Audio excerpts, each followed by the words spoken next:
थकित को शांति का वचन भाई भगत सिंह के द्वारा नवंबर 27। यदि आज तुम उसका शब्द सुनो तो अपने मनों को कठोर ना करो। इब्रानियों की पत्री 3 अध्याय का 15 पद। हम विश्वासियों को स्वयं को अधीनता में रखना सीखना होगा। हे नवयुवकों, तुम भी प्राचीनों के अधीन रहो, वरन तुम सब के सब एक दूसरे की सेवा के लिए दीनता से कमर बांधे रहो, क्योंकि परमेश्वर अभिमानियों का सामना करता है परंतु दीनों पर अनुग्रह करता है। पहला पतरस 5 अध्याय का 5 पद। इब्रानियों की पत्री 13 अध्याय का 17 पद में हमारे पास एक ही विचार है। इब्रानियों की पत्री 13 अध्याय उसका 17 पद। अपने अगुओं की मानो और उनके अधीन रहो, क्योंकि वे उनकी नाई तुम्हारे प्राणों के लिए जागते रहते हैं, जिन्हें लेखा देना पड़ेगा कि वे यह काम आनंद से करें, ना कि ठंडी सांस ले लेकर, क्योंकि इस दशा में तुम्हें कुछ लाभ नहीं।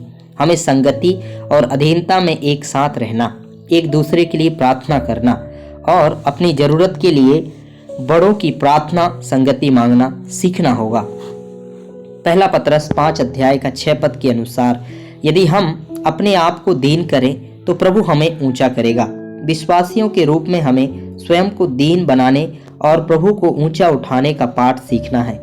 मत्ती सुसमाचार 23 अध्याय का 11 और 12 पद। शत्रु हम पर चौगुना हमला कर सकता है, वह गर्जने वाले सिंह के समान हम पर आक्रमण करता है।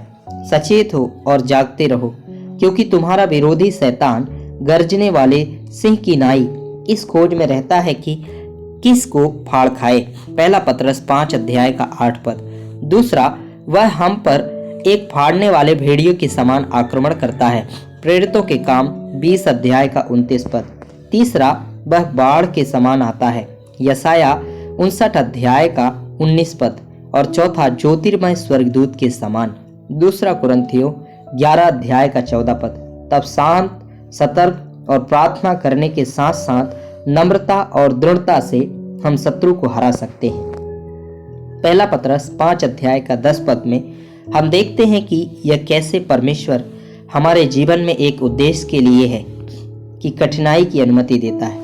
अब परमेश्वर जो सारे अनुग्रह का दाता है, जिसने तुम्हें मसीह में अपनी अनंत महिमा के लिए बुलाया, तुम्हारे थोड़ी देर तक दुख उठाने के बाद आप ही तुम्हें सिद्ध और स्थिर और बलवंत करेगा।